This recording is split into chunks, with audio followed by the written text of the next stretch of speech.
WTOL 11 once again partnering with Life Connection of Ohio for the 16th annual 24-hour Green Chair Donate Life sit-in.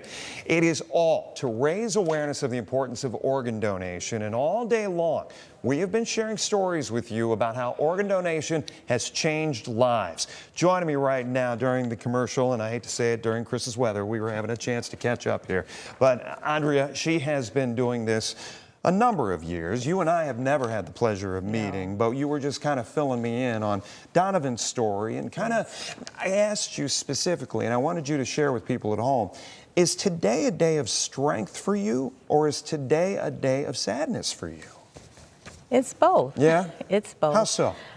Because it's a reminder of why I'm here in two ways. One, I lost something very precious to me. Back in 2010. Back in 2010, but it's also a day of rejoicing because someone else, Donovan, was able to help someone else improve their lives. So, we don't have to go into the details. His loss sudden, his loss unexpected.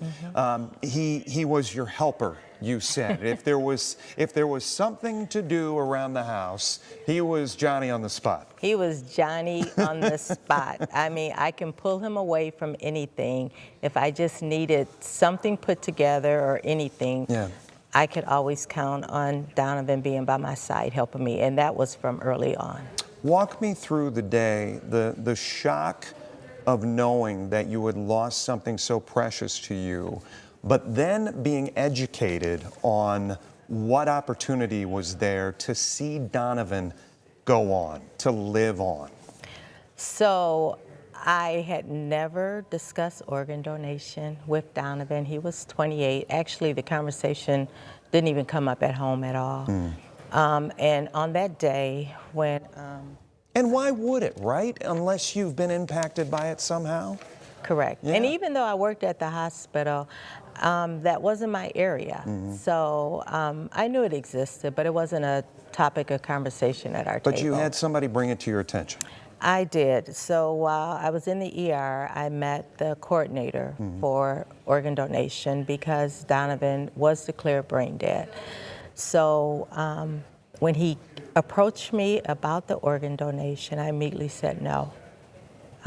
Even though I worked at the hospital and I had heard the term brain dead, I wasn't ready to accept it. And so I told him no. And then... What changed your mind? My brother, who was a firefighter, he's a retired firefighter, he met me at the hospital because he had gotten the news of what had happened. And when I told him that there was a guy here asking me to donate his organs, like, can you believe this? And he pulled me aside, and as my big brother, he told me he was an organ donor. I'm like, I never knew that. So by him But it became important for you at that moment? At that moment, it became important because he helped me to appreciate that Donovan could help improve the lives of others. Do you know how many lives he's touched? 8 is what I've told. 8 lives. Told, yes. 8 lives. Today is a moment for everybody out there watching us at home to think and consider this. You are a proud supporter of this effort, are you not? I am. Yeah. And what would you say to folks as we wrap here today? I would say do your research. Better to do it ahead of time versus waiting until that moment.